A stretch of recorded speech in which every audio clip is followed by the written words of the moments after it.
thank you, Tom Blount, for your time today.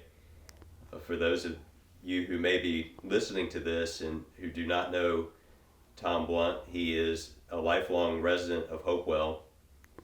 He is 96 years old, I believe, and was born in 1925, and maybe the last man standing, so to speak. Certainly the last man standing in the sense that of being civically involved in our community, active in his local church at West End Presbyterian, but also serving multiple terms on city council as the former mayor of Hopewell. So, Tom, thank you very much for your time today. Thought maybe we'd start off by just asking if you could share some of your earliest recollections as a young boy growing up in Hopewell. What was it like, and what do you recall? Yes. I was born on South 4th Street in Hopewell. We lived there. I was born there, and my father died a year and 2 days after my first birthday. So I have no recollection of him at all. But then we moved from there. There was a policy with the housing owned by 2Bs. If you worked for 2Bs, you got housing. I don't know whether you paid for it or what. I don't know that part of it. But I know that you were assigned housing according to the size of your family. So after my father died, then we moved to another location. And we were there for a while, and then we moved to 6th Street is my recollection. To the most part, we were there, moved there, I guess, when I was 6 years old. So I started going to the B Village School. If you don't remember the B Village School, it was a 2-story frame building with fire escapes on the outside, metal fire escapes built on the 2 sides of the building. And we used those as well as the center, the front doors and the rear door. It was 2-story classes, all for the fire escapes in the building and whatnot. It was it was a long time. B Village School was located where? Behind the Morris Funeral Home on Broadway. It was over on Portrait Street, sided on Portrait Street. The front of it was down next to the doctor's office in the J.T. Morris building, and the church that stands there now, the brick church. And they held a tall brick church. It's on 9th Street, I believe it is. The school sat on that empty lot that's there now. Right. I think now it's an old softball field or Yes, little league yes. field that's there. That was the B Village School site. In B Village School was grades kindergarten through. Well, there's no kindergarten back in those days. Okay. But through the 7th grade, I think we started the high school, 9th, 10th, 11th, 12th grade. Yeah, we went to the 8th grade at the lower schools. So I went to that school when we lived on 6th Street. When I was 6 years old, that's where I started. Then we moved from that location. When I say we, my mother had 6 living children when my father died. They had lost one baby a couple of years before that. And so we moved quite often because of the size of the family, and because a couple of my sisters started working at 2B's when they were about 12, 13 years old. Mm-hmm. They were young people were working back then. Did your mother work for 2B's as well? She worked at 2B's, yes, after my father died. And she raised the 6 children, each one looking after the other as we came along. My oldest sister, I think, had to stop high school to keep the other children while the mother worked. So it was you look after me. All my siblings really took care of me, and I was fortunate they did. And my mother did not remarry, and we just had to work it out the best way we could. So we moved quite often. We moved from 6th Street to Holland Park or South Bay Village. And I went to the Holland Park School. I went from Holland Park School, we moved over into the village. I went to DuPont School. Then we went from DuPont School to high school.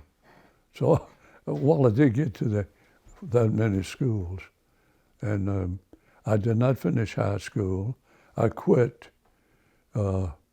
Actually, when I was 16, a lot of the fellows were going to Fort Lee, working in the post exchanges when the war started. So I was always looking for some job to do to make a few pennies, and I remember working on 15th Avenue where the bank is now. Right. It was a coal company. I believe, I was trying to think if it was a Hopewell coal company, or I don't remember the name of it for sure, but they had a bill in the office there and a coal bin in the shed behind them. They used to sell bags of coal. So I'd couple times during the winter, or a couple winters, I went there maybe once a month or once every 2 weeks in the evening after school for an hour or so. Back in the shed, was cold winter time, sitting back in that shed, bagging the coal. They put the coal in this about a 10-pound bag, I guess, the lumps of coal. Then you'd twist the top, put a special wire that had a loop at each end of it. Put that around there, had a little machine, a little pull thing. You put that through those loops and pull it, and it twisted the wire and sealed the bag. But that did that. Most anything, cut grass for people or try to be busy all the time to earn a few pennies if possible. What was the first job you remember having? Was it the coal job or was there something else? That was probably one of the first ones. It was, that was not a whole lot of work. But I used to cut Mr. Hill, the preacher's yard over here on City Point Road. He had a push mower, and he hired me to cut his grass, and I was only maybe 12, 13 years old or something when I cut that. You were born in 1925. Yeah. And the stock market crashed in 1928. Right. And you lived through the Great Depression. We lived, that was about it. Did people recognize it as the Great Depression, or did they just know they were going through hard times? And I guess most of us felt that was it. That was never would end. It seemed like that they would get back again where you felt like you had enough to eat, or the things your parents had a terrible time. I think today, from time to time, about my mother going to bed at night, really not knowing where the next meal was coming from the next day. How difficult people had it like that. And they were trying times. Did you always feel like was there always food on the table at dinner time? There was always something. Uh-huh. Let's put it, there was always something. Sure. So, but, and you got to the point of you were grateful for what you had.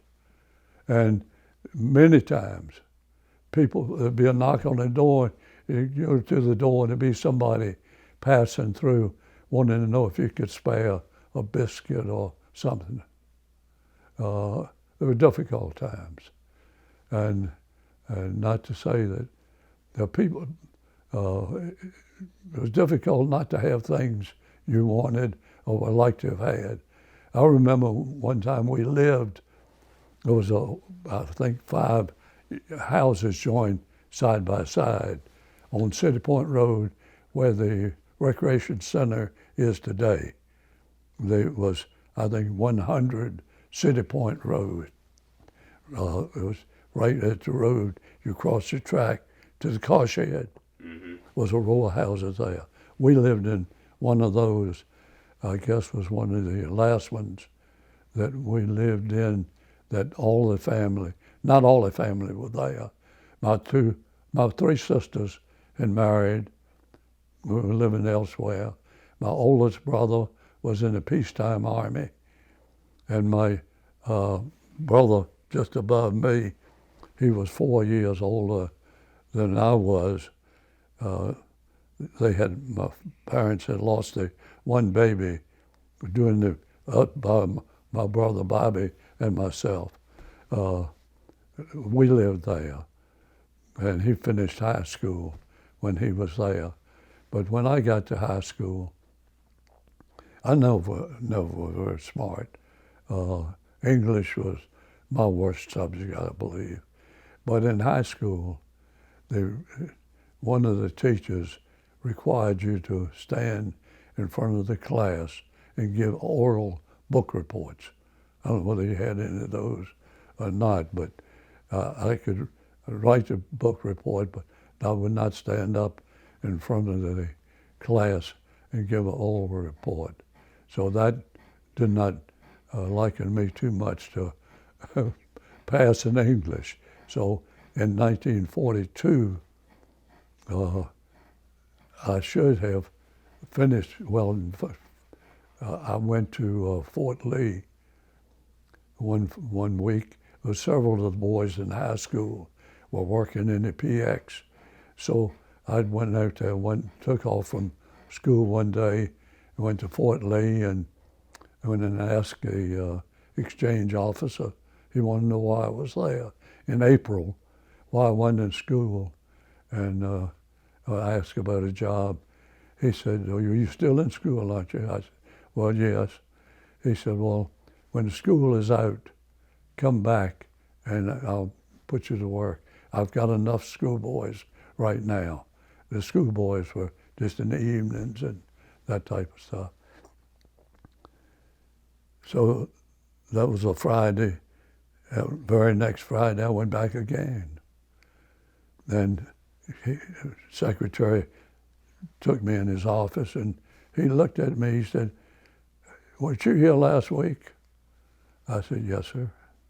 He said, "What did I tell you?" I said, "You told me to come back when school was out." He said, "Well, is school out?"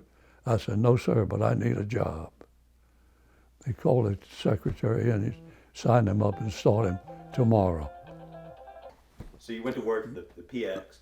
Yeah, one of the boys that lived in the Woodlawn drove a school bus.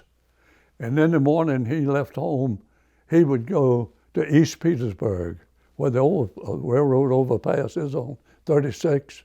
That part of Petersburg, or the county, I guess it was, went to Woodlawn School. So he'd drive the bus out to that area, East Petersburg, pick up the kids there and take them to Woodlawn School. Then he'd come to high school. Then in the evening, he'd leave high school at 2:30 and drive to to Woodlawn, pick up the kids and take them home to East Petersburg.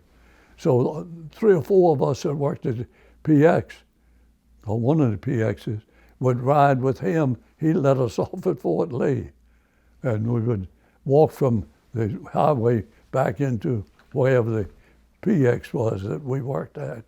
Then at night we'd all meet at about a little after 9 o'clock out on the highway, and if we had a nickel or dime apiece, whatever it cost to ride the bus, city bus, we'd ride back to, they'd get off in Woodlawn.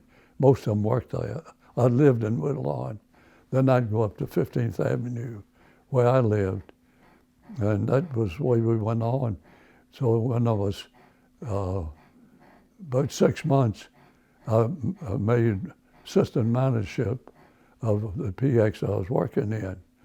So come 1943, when I was 18, the day I had to register for the draft was my birthday, and I knew immediately, almost immediately, that that would be it. So I quit school because I was not going to graduate. I failed English and was not going to graduate, so I quit school. And then when I came back home from the Army after 46, I guess it was 40, 50, probably 55, I decided I was going to high school. So I went up to high school and talked to the acting principal, Miss Birch. Miss Birch said, we'll get you through high school and get you a diploma. I said, I'm going to get you hooked up with a service. And so she had somebody come in. I can't remember the name of the company that did it, but took down all of my records and worked with her. And he would send me tests and whatnot, classes. Then she would check them, and he would, or whoever the company was, would grade them, and then she was going to issue me a diploma. So about, I think it was 1955, I went to the school graduation, and she told me to sit in the audience in the stadium up here, the Myrna Field, and she would call me up on the stage and give me my diploma. There was one other boy, a Collins boy, who was in the Navy, did the same thing I did, but he wasn't there. He had moved to Carolina or something. But then she called me up on the stage and had me walk across and gave me my diploma with the rest of the regular graduates, of which I was really thrilled with that at the time. Sure. I didn't realize that. So you were drafted in 1943? Yes. And what were your, how did you feel about that? No problem. And now I look back on it, I think it was one of the best things that ever happened to me.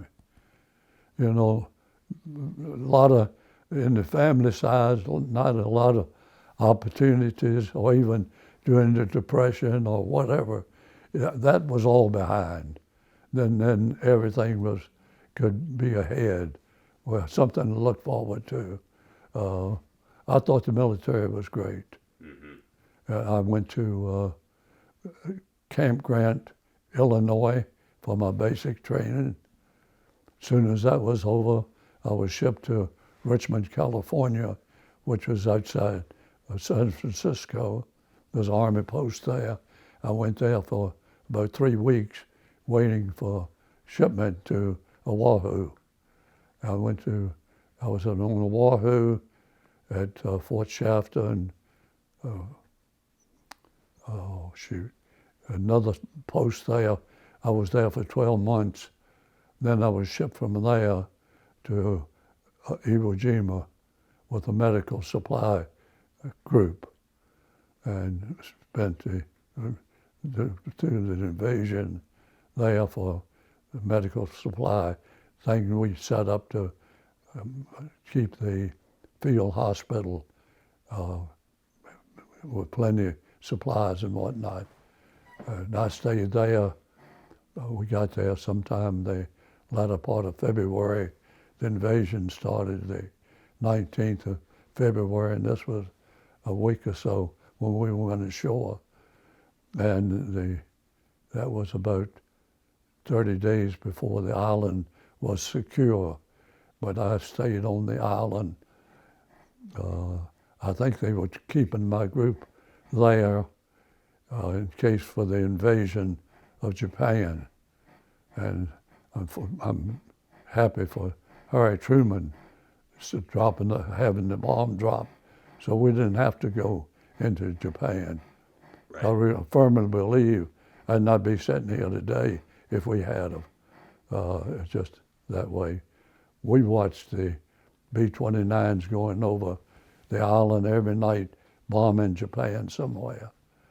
And the night they took the atomic bomb, we didn't know it was on the plane, but the plane would fly from Tinian or Guam down to Iwo Jima, over Iwo Jima. They'd make a turn into Japan. We were, I think, 750 miles from Tokyo on the Iwo Jima. So then I stayed there. I didn't have enough points to come home. You were discharged after the war was over. You were discharged by the number of points you had. You got points from if you were a regular military and had been signed to one of the places, then they were the first to get to come home.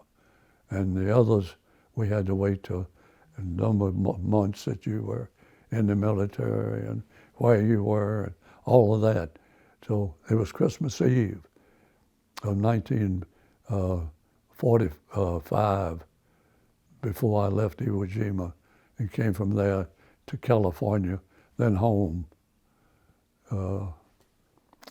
I had been offered a field commission as a second lieutenant on Iwo Jima if I would go with the military group to Japan, medical group to Japan.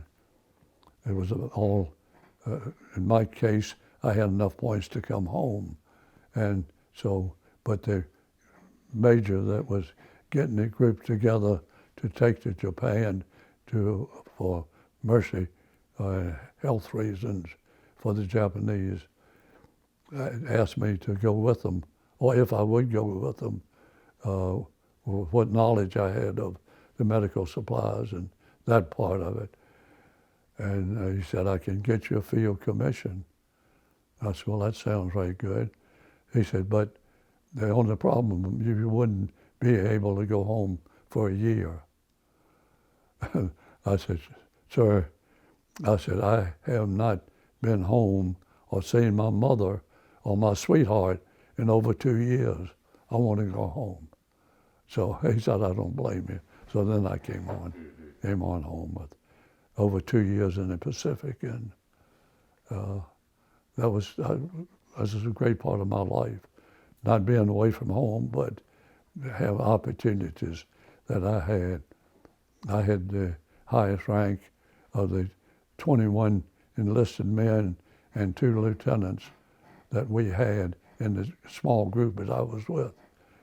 I had a tech sergeant rating, which I would not have had any other way, I don't think.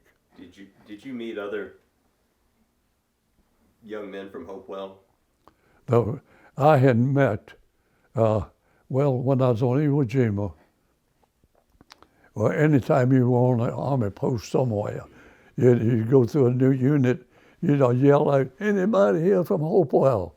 Or something like that. Well, here one day on Iwo Jima, after the island was all secure and whatnot, I heard somebody, is anybody here from Hopewell, Virginia?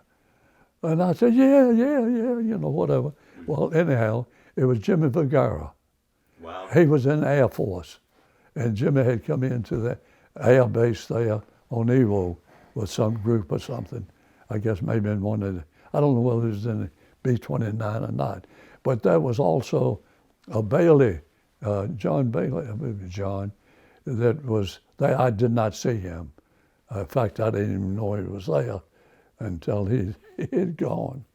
So I guess Jimmy Vergara told me that he had been there. You mentioned your sweetheart. Yeah, Josephine Harrison. So you That's the came. one I married You came home and you got married September. in September. I came home. I got home I think the 21st, 22nd of January of '46. We were married in September '46. I said that was, I guess, the sweetest girl that ever lived. That she waited for me, and you were married for 63 and a half years. You met at, did you meet at West End or did you meet somewhere else? Well, the strange part, one of the places that my mother and I lived after everybody else had left home was a two-story apartment house on 15th Avenue. You know where the laundry is on 15th?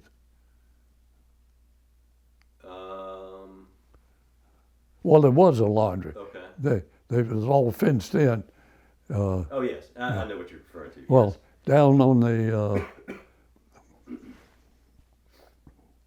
halfway between the West End service station. Mm-hmm. You know where the garage is. Sure.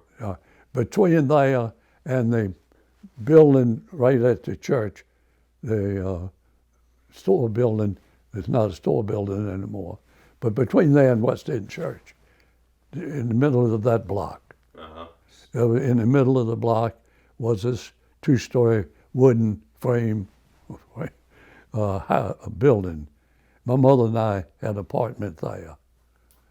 And Joe's family lived next door to it on 15th Avenue.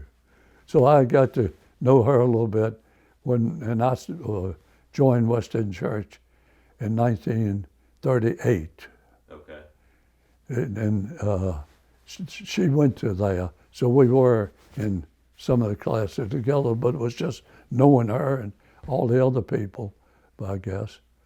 But I said it was so strange that we had lived that close together, and then as we got older, we started dating, but dating back then without a vehicle and the thing was just seeing your sweetheart mainly on Sundays or somewhere.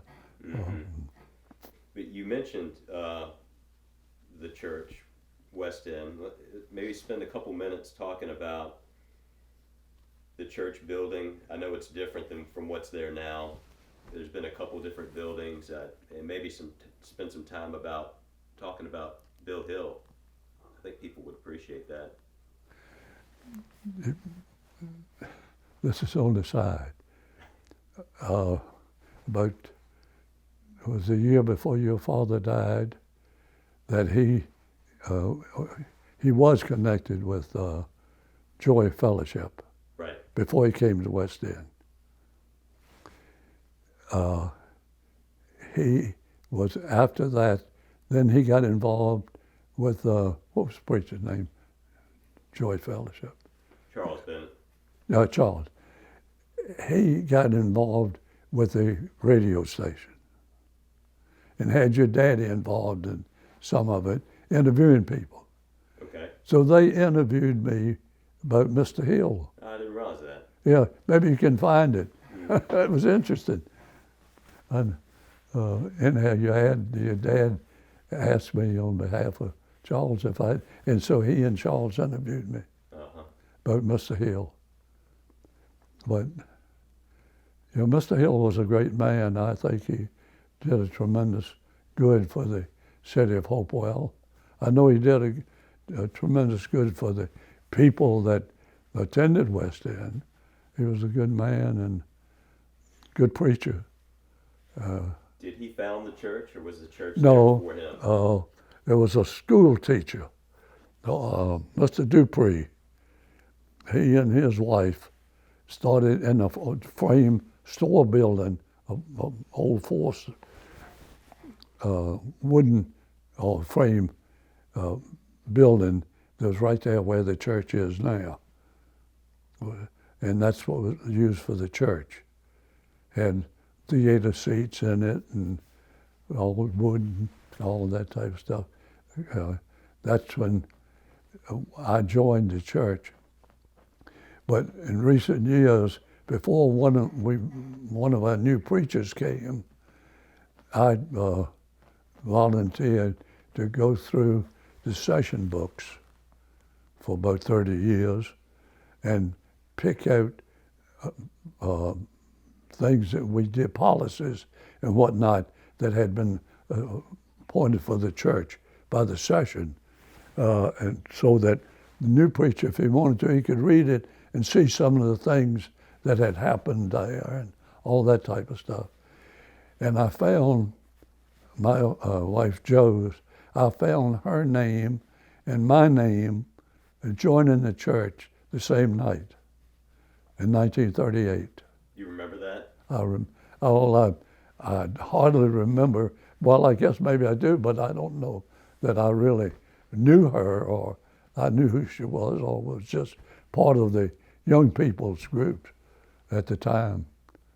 We both joined the same night, June the 26th, 1938. You spent your career working at Hercules. Is that accurate? Well, basically, yes.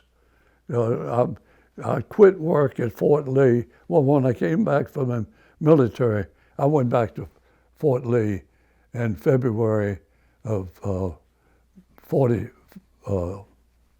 46. And I got my job back as an assistant manager of the main PX. And that was full-time then. So I worked there till 1937 when Robbie was due in September. Well, Joe and I debated whether we wanted to her to stop work and try to stay home with the baby. So we decided on that. So she gave her resignation. She worked in the payroll department at Hercules. And she and I debated about me leaving Fort Lee. I did not have a car at the time and had to ride a bus or throw a ride or get there the best way I could.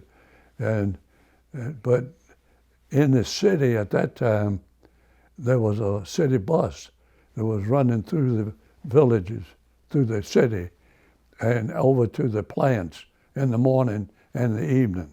They went to Hercules and Allied and Continental Can for take employees, mainly for their use, as well as anything else in the city.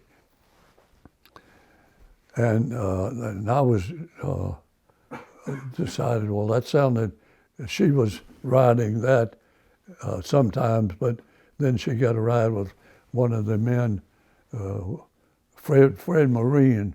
You remember Fred? Sure. Fred was working in the office at the time at Hercules, and he would pick her up in the morning. Fred was involved in the young people's group sometime. But anyhow, so we debated about me trying to get her job. So she asked her boss when she was talking to him one day if there's any chance, any possibility or worthwhile for me to go over there and put in a request. And she asked him, he said, yeah, send him over. It was the assistant manager of the office. So I went over and he took me into the office manager and the two of them interviewed me. And I left the office with a job. So that's when I got started at Hercules. Mm-hmm. So I worked at Hercules for 37 years. And then they offered special things. So I took it. I got some extra months of pay and all that type of stuff. So when I was 59 and a half, 37 years at Hercules, I retired. 2 weeks after I retired, I started work part-time at Gould Funeral Home and worked there 32 years. You were talking about Gould Funeral Home and the time you spent there. Uh, what did you do for Gould? Well, when I first went there, I made removals and helped in the parking lot or anything they needed in the funeral home that I was capable of doing. Man, a lot of times just making people feel comfortable or whatever was needed to be done. That was when I first went there. Then I cut back late on making removals. After my wife died, I didn't want to do that anymore. But a lot of times I worked in the front lobby greeting people, and then I'd work visitations. People knew me for the most part in the community, and it was good public relations for the funeral home. I would imagine that working at Gould's, you would also learn a lot about the cemetery or cemeteries in the area. Could you speak about the creation or establishment of of Appomattox Cemetery on 21st Avenue? Well, I could tell you, most that I could tell you about it is that my brother that died as a baby, my father bought a plot in the cemetery. It was in 1923. Okay. And of course it's still in my family. I have the baby brother, and I have a grown brother that died was in the peacetime military before the war. He died fairly young. And then my mother's buried there, my wife is buried there, and one of my sister's baby is buried there. Mm-hmm. And that's, I got a 10 grave lot there, and I have one there, and then a few more empties, but it was sold to individuals back about that time, sometime in the early 20s, when the one at Appomattox was established. They had this old stuccoed wall around the cemetery that was about 2 feet thick and about 4 feet high, I guess, all the way around the cemetery. Well, it got deteriorated and whatever, and so they had to do that. So I was on, while I was on council, I was on the cemetery committee, beautification committee or whatever, and we had all that wall torn down because it was falling down, and had the iron picket fence put around the cemetery. But the cemetery is practically, there's probably no vacancies in it now for sale. They extended it as far as I think it can go, because the only thing left is the back side of it, and that's a gully all the way through to the park back there between the military cemetery and Appomattox was the tennis courts and all that stuff. J.C. Park. Right. Was it originally farmland prior to being a cemetery, or do you remember that? The cemetery top part there, all of that land probably was farmland. Was there a rhyme or reason to which direction the cemetery developed? I know that I would think that the oldest graves were those that are up against maybe 21st Avenue. Yeah, that's why I always are. Mm-hmm. Down if you were going this way, the first sections you get to, right inside the wall, is this brick wall. That's Lane Elder's cemetery plot, the Elder plot there. Then my father's was further down to where the entrance exit is. The entrance is. When you go in the entrance, if you turn that first road to your right, then between that road and the wall is where ours is. I've got a big stone there. And I think when you first enter the cemetery, one of the things that strikes me is obviously there's a lot of different ethnicities that Oh are buried yeah. in there, and I think a lot of people realize because of the nature of the plants and the jobs and the industry, Hopewell was a magnet for different ethnic groups from around the world. Oh yeah, yeah. Yeah, it was a lot of Italian, Greeks, Turks, primarily the European people.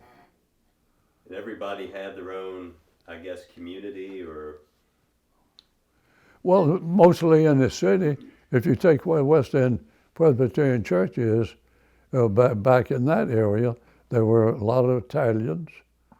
On the across from the parking lot at West End, on the two-story building corner, they were Turks, Reese's. Across the street was not Doodless. What were they? I don't know. But you had land up on the Hapstacks and behind the church on the Maryland Road were the trainers. What was Hilda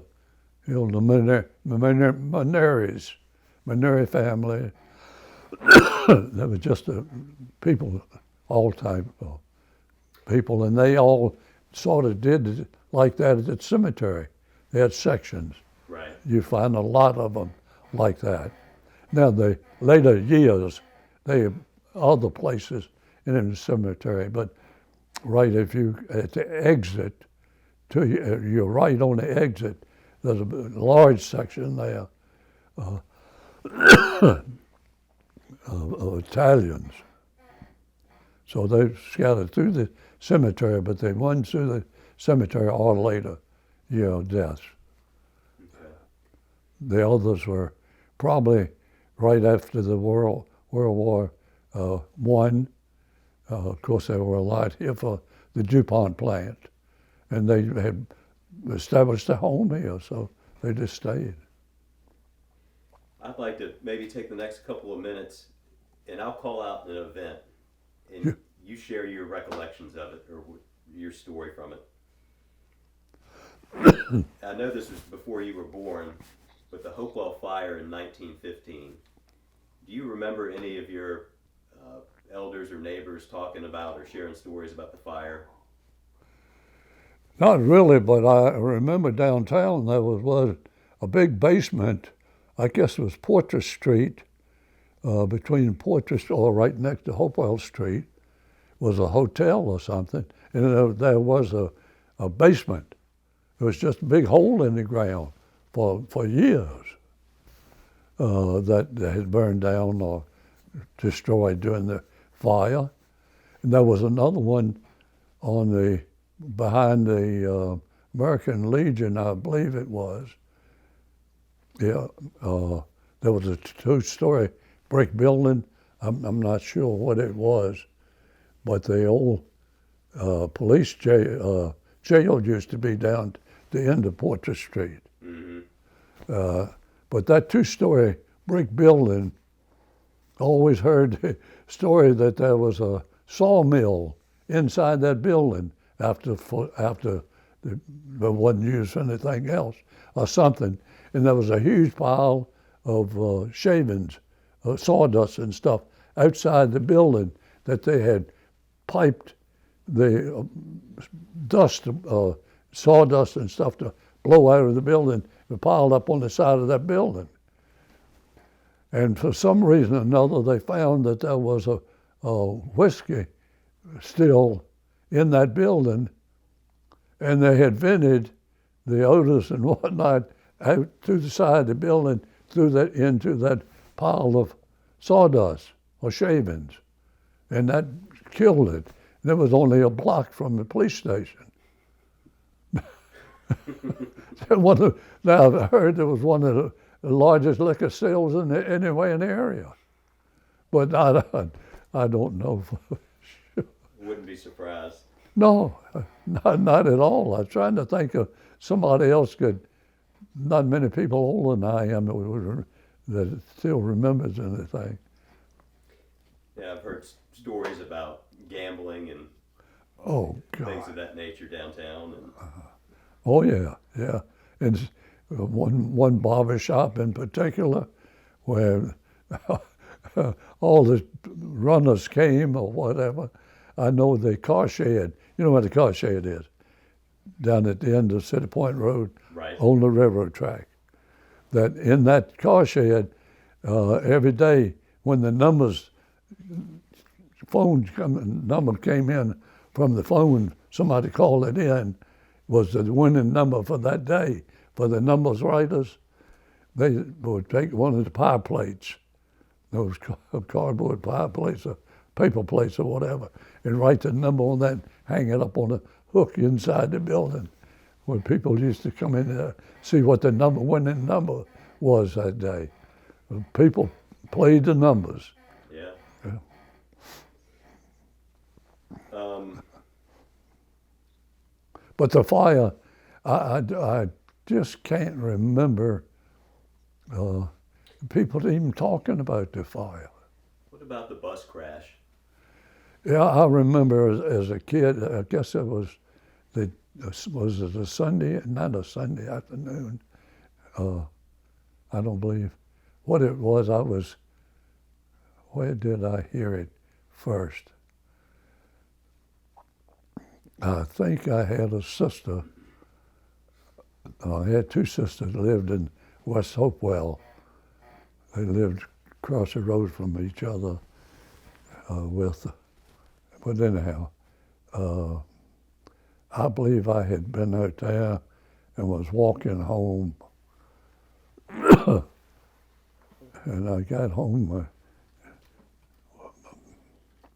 I don't know where I was living, to tell you the truth, at the time.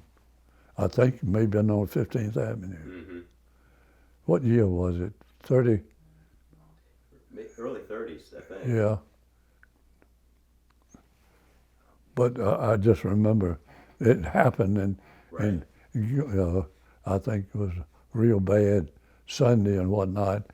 And I know one of the men that worked in the office, Hercules, I believe it was, that his wife was on that bus.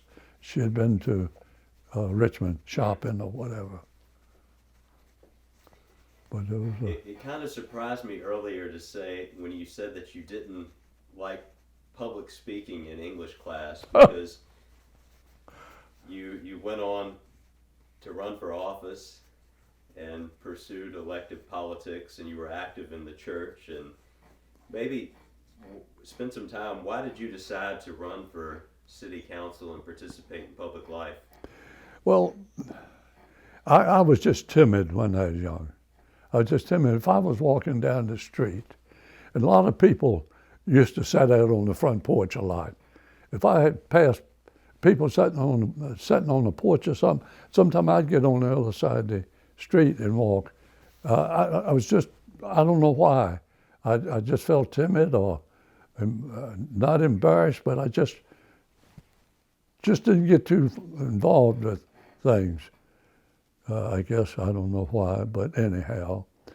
It came when I joined the church. Then I started getting a little bit active in the church with other people. And the association was a whole lot better. But then getting up in front of class, I just didn't feel good doing it.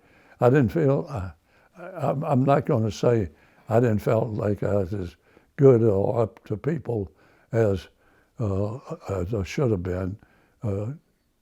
Like I did like people, but I just was timid. And I thought, well, those people are better off than I am, or better people. I don't know what the real reason was. But then after I joined the church, I got real active in the church. I joined the Gideons. Glenn Gunnison and a couple other men who were Gideons. They got me involved with the Gideons, and I got to speaking for them and that type of thing. Then I thought after a period of years that I'd been here all my life. I really had not done anything for the city. I'd been involved in the church. The church was not involved.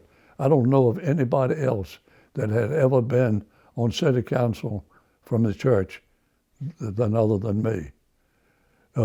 Just no one did. They were all hard-working people, and they just didn't want to get involved, I guess. But they were real active in the church. But I thought, here's the opportunity. There's no one in the church that's been real active in the city for any good for the city other than the preaching of the word, which was very good, but nothing else. And I thought, well, maybe I'll try. And a couple of the men in church, they asked me why I didn't. I said somebody one day, we were just discussing the city council, and I said, well, I might consider it. So Squirt Hughes and Leland Nichols and one or two others really sort of pushed me to do something. So that's when I decided I would run for the council. And the first time you ran was what year? 72. I led the ticket. Now, at that time, everybody was elected at large, is that right? That's yes. It was 5 members of council, 4-year terms. Who else, do you recall the other 4 members of council? Well, I know Bully, your grandfather, Elmo Parr, Neil, Marvin Neal. That's 3. Kalanis, Nick Kalanis. Okay, that's 5, I think. Okay, yeah.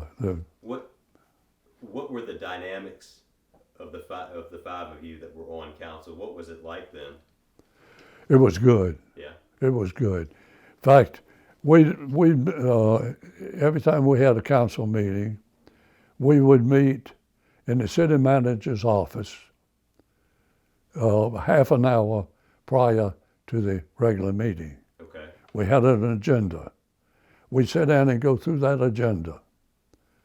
If there was any real problem with any item on that agenda that anybody had a real problem with, any member of council, it stated what it was, and everybody be interested enough, we would remove that item from the agenda before we went in public meeting. That way, we kept down a lot of things that we had more time to. We didn't kill it right then. We'd go back and everybody have opportunity to go back and see what they could find out more about the particular subject. Mm-hmm. That's why, as I remember it, which to me worked excellent. And with 5 members was all sufficient at large. But even if they wanted 7 members, that'd be fine. But do it at large. Now, were you on council when it moved from a solely at-large system to I'll call it a mixed system? Were you a part of that, or do you recall?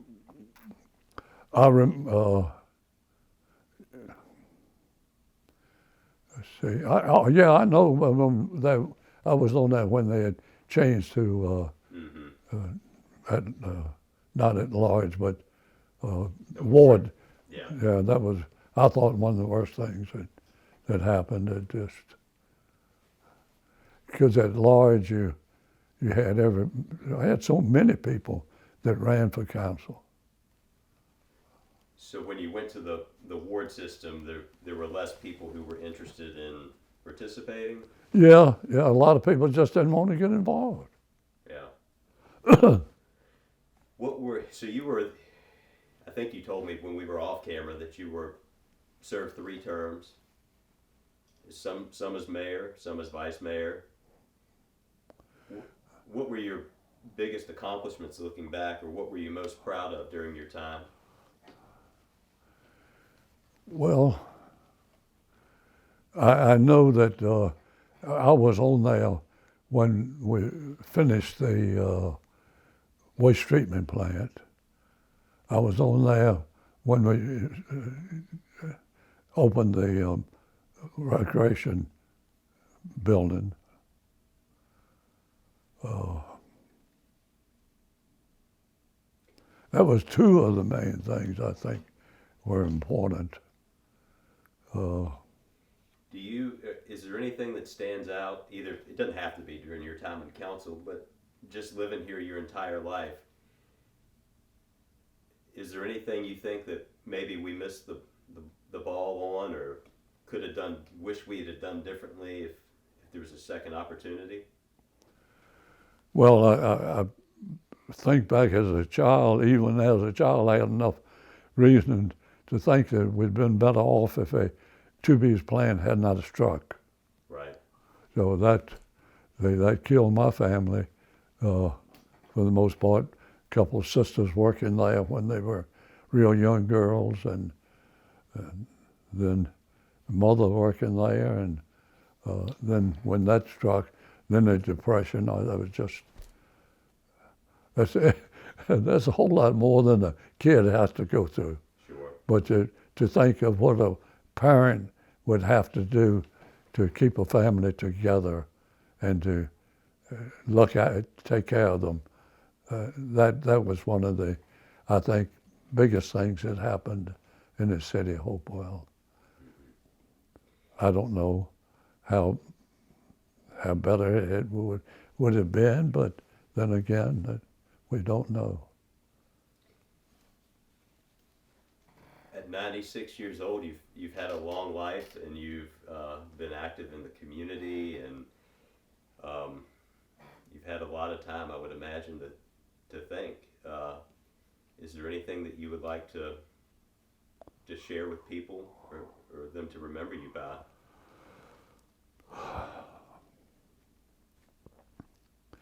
Well, I do think I had a fair life. That I had a lot of opportunities. I guess primarily after the war was on and over, and